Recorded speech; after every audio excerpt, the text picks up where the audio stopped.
It's late on the East Coast. We've been waiting all day for the Bengals to make a move that might actually improve their roster in 2025, and we're still waiting. Let's break it down.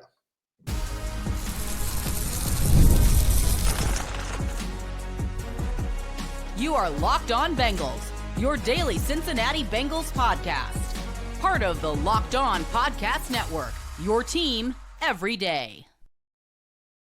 What up, Bengals fans, and welcome to another episode of the Locked On Bengals podcast. I'm your host, Jake Liscow. He's your host, James Rapien, and we are Locked On Bengals on the Locked On Podcast Network, your team every day. We're on YouTube. We're everywhere you get your podcast. So if you're new to the show, you can hit that subscribe button to make sure you don't miss an episode, as we've literally been waiting until 11:15 Eastern time to record this episode, thinking that there may be news for you that we could react to and share and celebrate the Bengals potentially making a move to improve their roster, as we're still waiting for that impact free agent signing, James, as day 2 of free agency comes to a close. If you're watching on YouTube, you can also hit that thumbs up button. You can hit the bell so you're notified when we get episodes up, and that way you'll be sure not to miss any Bengals news or analysis. And if you want even more access to our thoughts and our information, you can join the Locked On Bengals Insider Group at joinsubtext.com/LockedOnBengals, where we've been firing off a bunch of texts. And you don't need to keep on social media if you're a member of the Locked On Bengals Insider Group. Those updates come directly to your phone number. And it's been a busy day for the Locked On Bengals Insider Group because the Bengals have been focused on offensive guard. That was our expectation for them going into free agency. That was a clear priority for this team, and we're still waiting for the move or moves potentially to happen at this position. Yeah, it's waiting and waiting and waiting some more. I mean, I wanted to get my haircut today, Jake, and I was like, I don't know, like totally slipped my mind. I know For I those could of do it on you Monday. watching on YouTube, James is wearing a hat because he hasn't had his haircut yet. He hasn't had a haircut, and it's late, and I was like, you know what? Basically, it's time for me to get a haircut anytime. If I wake up and it's out of place, then I know it's too long. And so it's been out of place for multiple days since I've woken up, and so there you go. There's enough about my hair, but yeah, I thought something would happen. We knew they were in on guard. Our insiders knew they were in on guard. We talked about it on our last show. Spoiler: they're in on guard, and nothing's happened yet. And I think it will. I think by the time a lot of people see this or hear this, Teven Jenkins could be signed by the Bengals or someone else, and that's probably the big domino that's going to fall here and start some movement in the guard market. Maybe the Bengals get him. Maybe it's one of these other teams that I've heard that are interested, whether it's the Giants or the Seahawks. And once that happens, then let's say the Bengals get him. Well, then the Giants and the Seahawks are going to pivot and go to their next guy. And meanwhile, the Bengals will do the same thing if those other teams get him. So I think Teven Jenkins is kind of, I don't want to say holding up the market. I don't want to do that. But once the 27-year-old guard that's going into a second contract gets sniped and scooped up and put on whatever team on a multi-year deal that's going to make him very, very rich, well, then it's going to be the next guy. And those teams will pivot and you'll start to see things speed up a little bit. And it needs to speed up. I mean, it's been such a slow process. Even at guard, you've seen some big deals, but the Will Fries deal was ridiculous. But overall, I look at it and it's like I expected more movement at guard, especially with the way the draft is this year. And it doesn't seem to be there. Like the Bengals could still certainly add 2 guards, and I would. Even if they get Teven Jenkins, I would add another veteran guard. Hopefully they're feeling that way too. But yeah, they're focused on Jenkins at this moment. Jenkins has played both interior offensive line spots in his NFL career. He has played tackle in his NFL career as well. I would imagine that the move for Teven Jenkins would be for right guard with the Cincinnati Bengals. And then there's still a discussion as to how they would look to upgrade left guard. Do they wait until the draft or whichever guard spot Jenkins isn't playing? Or do they make that move for a veteran? After Jenkins, you would expect the next guy that is commanding the most significant money on a multi-year deal to likely be Mekhi Becton, who, of course, broke out in Philadelphia at guard.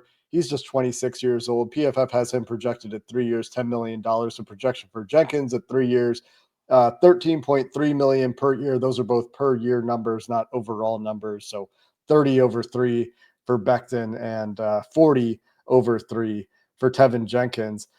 And I think that's pretty accurate. I think he'll probably be in that realm. And will the Bengals go there? I think that's because I don't know about the money. I know interest, but the Bengals may be offering 3 for 30. Who knows what they're offering, And when you look at the Fries deal, he was projected at 4 years, 57, ended up at 5 years, 88. So that's $3 million more per year. I think in general, the PFF estimates have been a little bit low this year on quite a few players. The guard market not excused from that. And so wouldn't surprise me if Teven Jenkins ends up making a little bit more than that projection, 3 years, $40 million total. But we'll see where that falls into place. That is what we have been waiting for largely. And like you said, James, by the time people are listening to this, maybe that decision has been made. Would you pivot to Jedrick? Are you in? Did we talk about Jedrick Wills?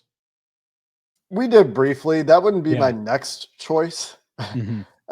That could be a choice to bring onto the roster to provide depth, and then great if he wins the spot. Fantastic. It's gone swimmingly, but I think my next choice would be for someone that I could trust and rely on right away and didn't have to count on being a rehabilitation project. Yeah, maybe it's Teven and Jedrick, and that's the route you go. Like I just want 2. I'm still grimacing. Are you? Why? I just would want better. Like if you're going for a second one, I would want Wills to be competing with Cody Ford and somebody else, maybe a rookie or maybe a better player. He would be. He would be competing with Ford, though.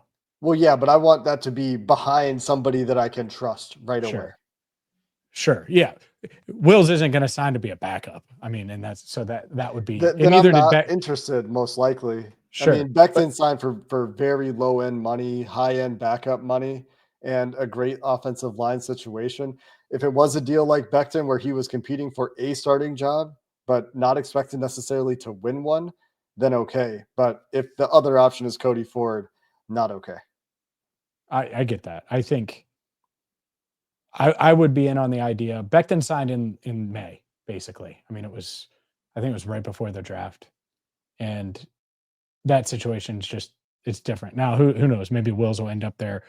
Why do you say Teven at left guard, by the way? Just experience. I said right. I said right. Or right. Yeah. Why did you say that, not left? Like the reason that I assume that is because that is a position that the Bengals released Alex Capita and is clearly vacant.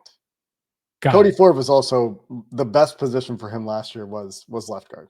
What I would do? Yeah, Cody Ford. Cody Ford's a backup. I agree with you there. I mean, this is called the Teven and Kevin connection.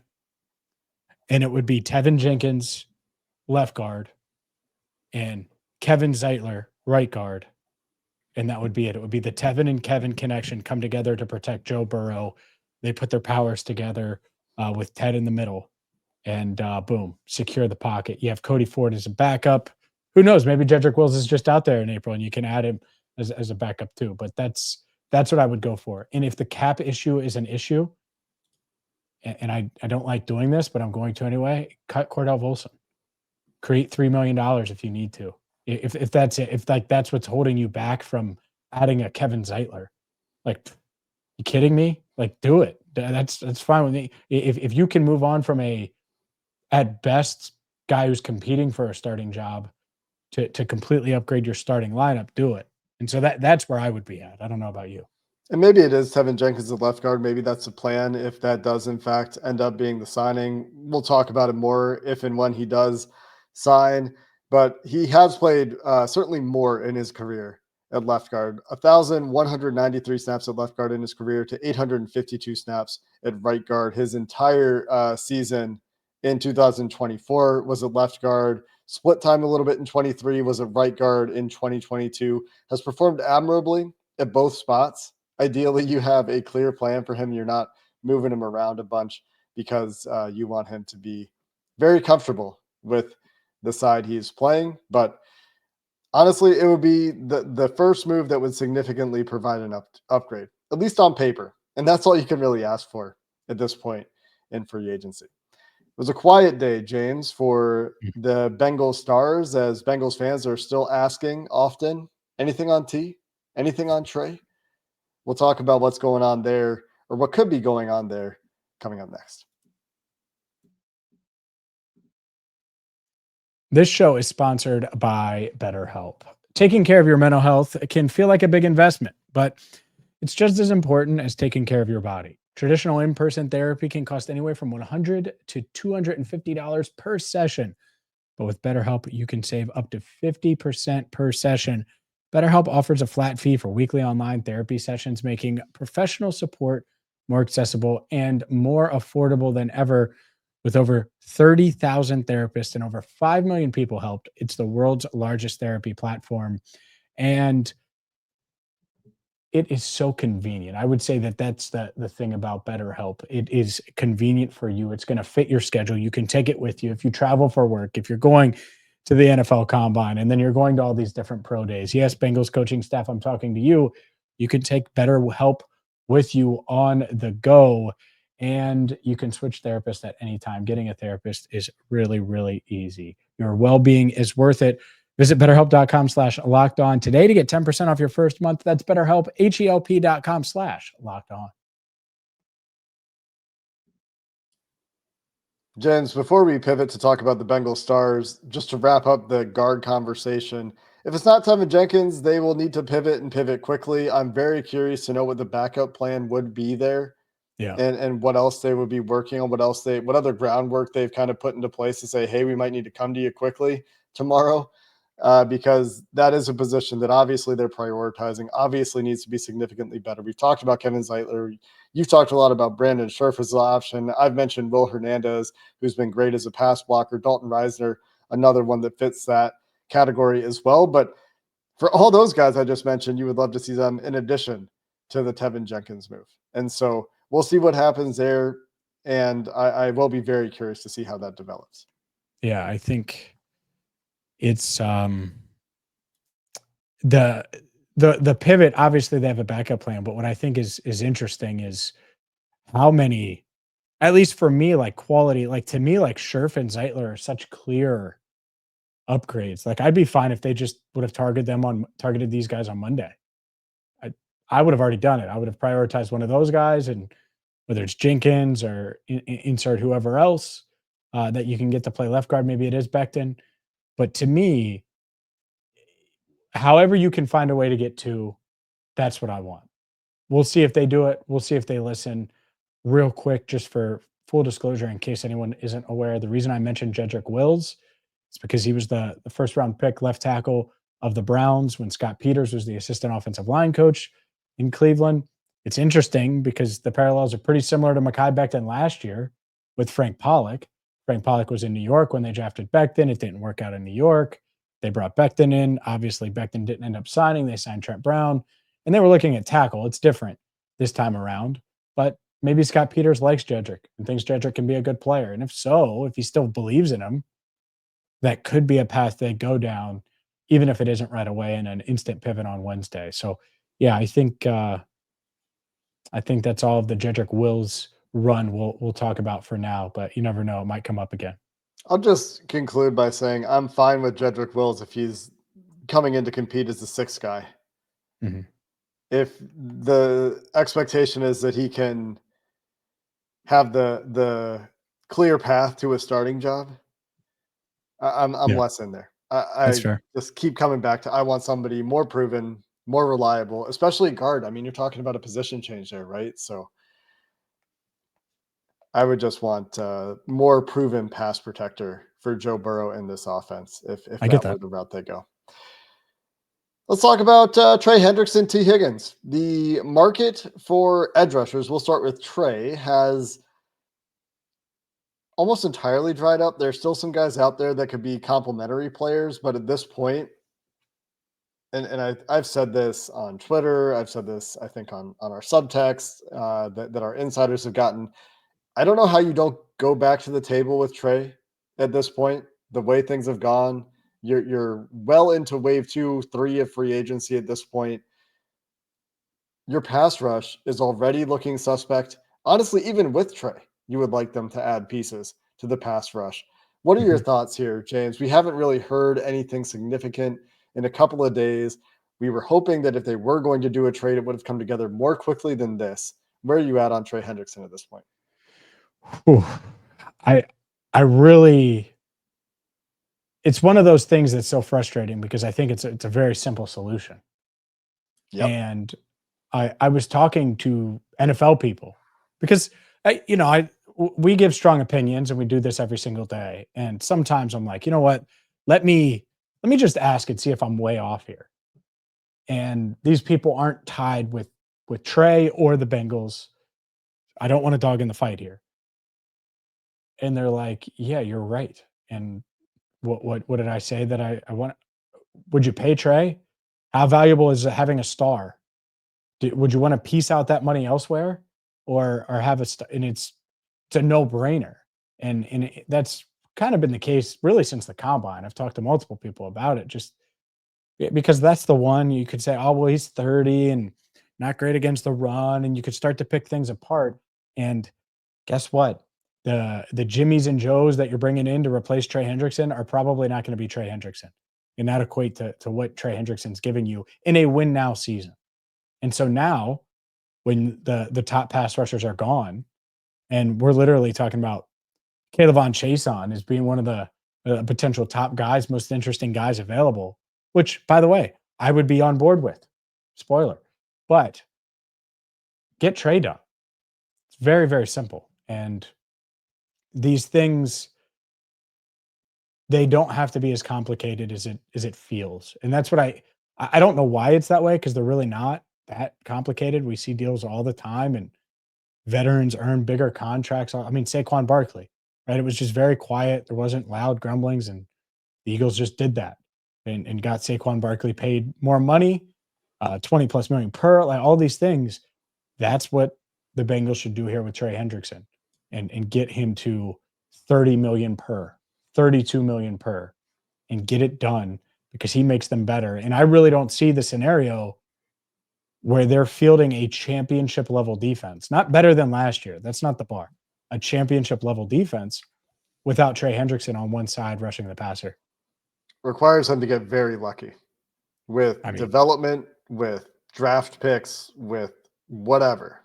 It requires, from my perspective, sitting here on March 11th, just before the clock turns over on the East Coast on March 12th, it would require a great deal of luck for them to improve compared to 2024 on defense without Trey. Mm-hmm. And the run defense might be better, but right now the pass rush is already a concern. And like I said, that's even with Trey, because they don't have that do-it-all defensive tackle right now. Again, we'll see what happens with development there, right? But they need more dynamism at defensive tackle. They need a guy who can do it all there. We'll talk about this in just a second when we talk about the other priorities for the Bengals. But like, what about a Dennis Gardeck? You keep Trey, you go get Dennis Gardeck to add into your rotation as a designated pass rusher. Sure. And you don't care that he's turning 31 this year, been a highly productive pass rusher when you can get him on the field in those situations. And you have guys for your third down and long situations or clear passing situations and 2-minute drills.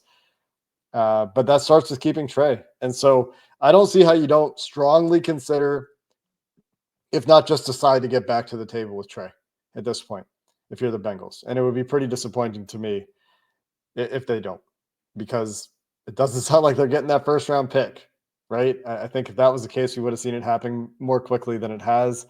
And even if they did, again, you're then relying on hitting in the draft and a bit of luck and development. And I think that's a hard path to choose if you're the Cincinnati Bengals trying to get back to championship contention right away in 2025. All right. We covered one T name with Trey. What about TT? We'll get to that and other priorities coming up next. Today's show is brought to you by FanDuel. March Madness is here. It is here. FanDuel is giving you the chance to get in on the action like never before. Right now, new customers can get $200 in bonus bets when your first $5 bet wins. That's $200 to use on everything from buzzer beaters to Cinderella stories to NBA to NFL future bets to anything you can think of. FanDuel has it because FanDuel is America's #1 sports book. It is easy to use. And with tournament games happening almost every day, there's something exciting to bet on always with FanDuel. It's what's awesome about FanDuel is because they're going to have all these different props, all these same game parlays, all of these different upset specials that you could take advantage of. And right now, again, take advantage of their offer. $200 in bonus bets when your first $5 bet wins. All you have to do is visit FanDuel.com. The FanDuel app is super simple to use. Again, visit FanDuel.com to get in on all the college hoops action all tournament long. FanDuel.com.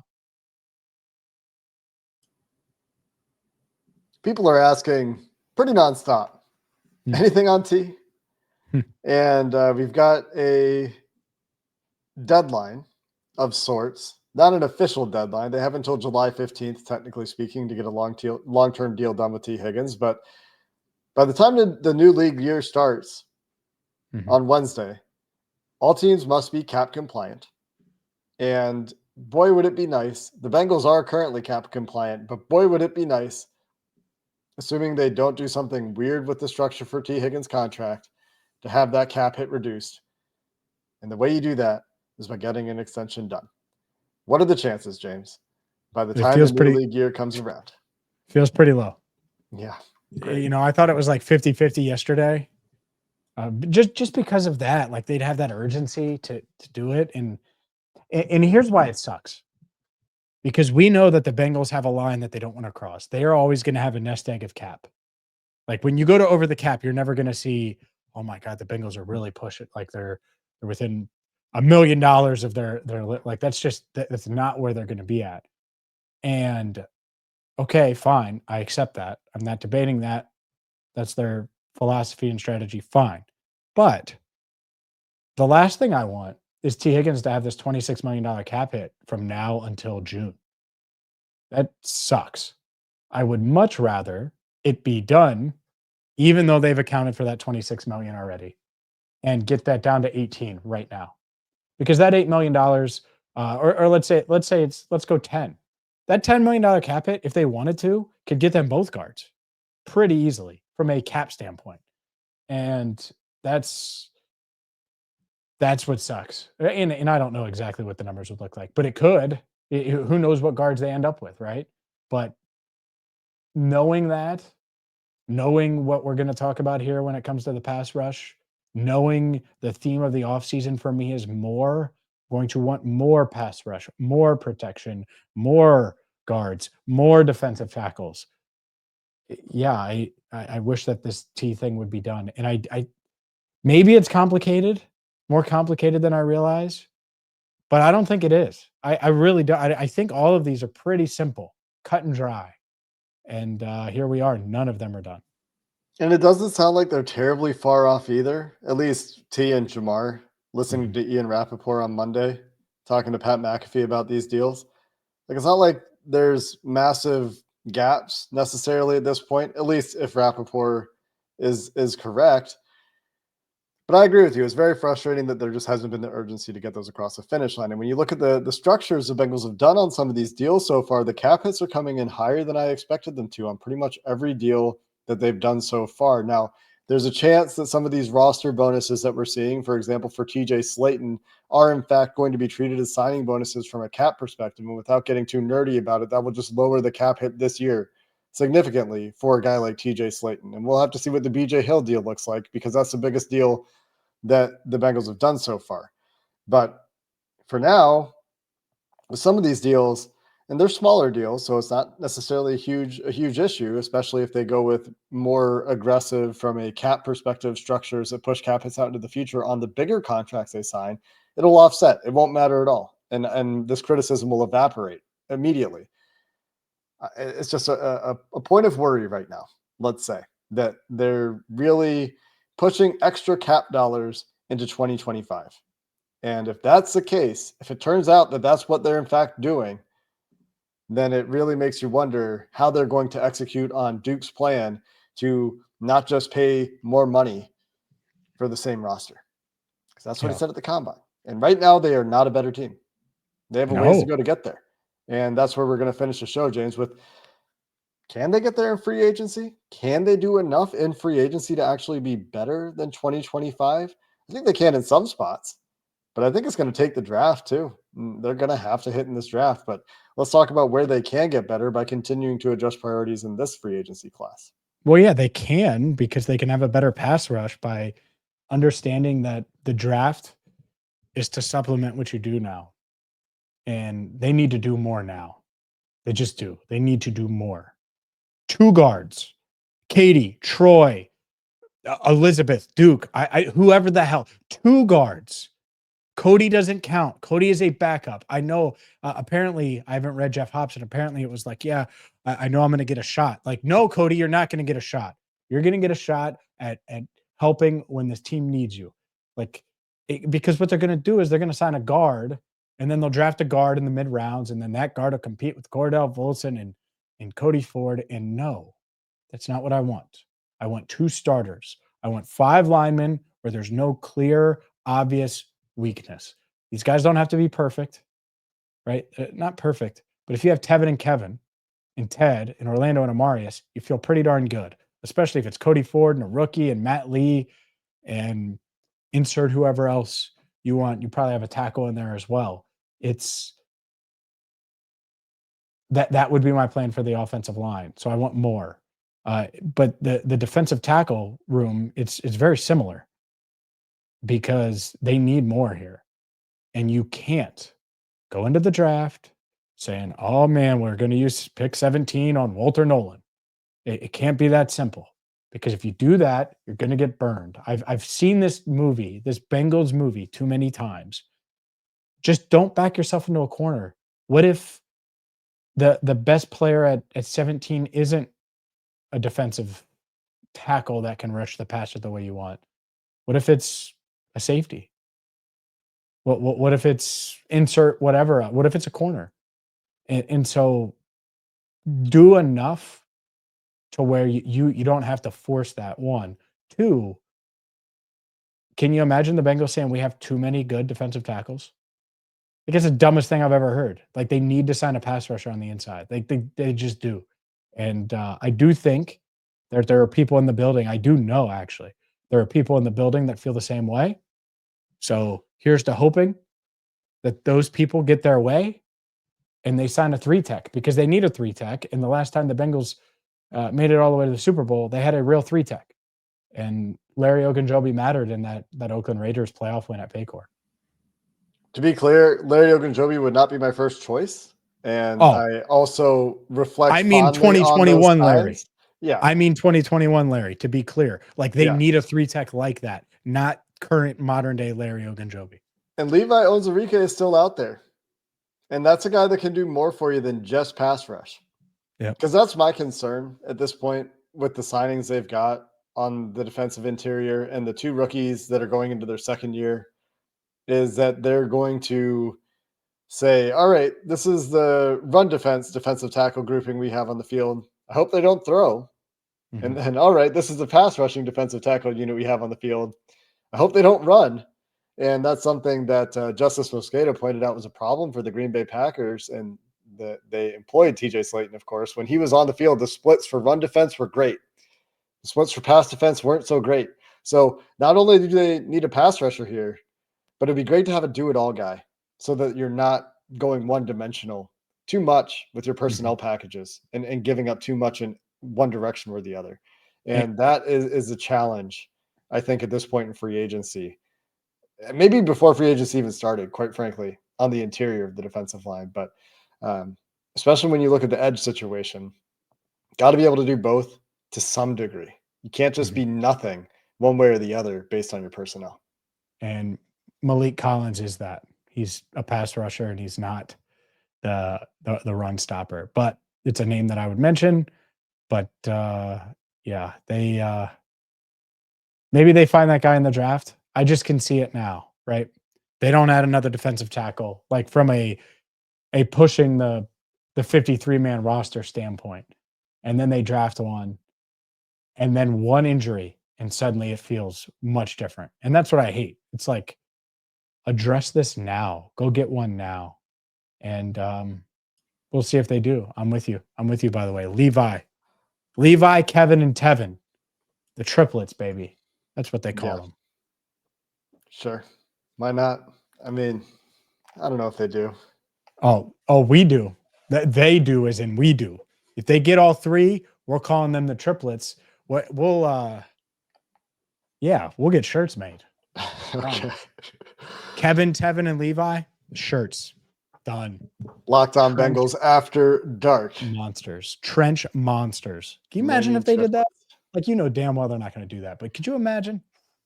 It would be great for them to start making moves that could help us to think that at this point in free agency, they've made moves on paper that have them on track to being a better team in 2025.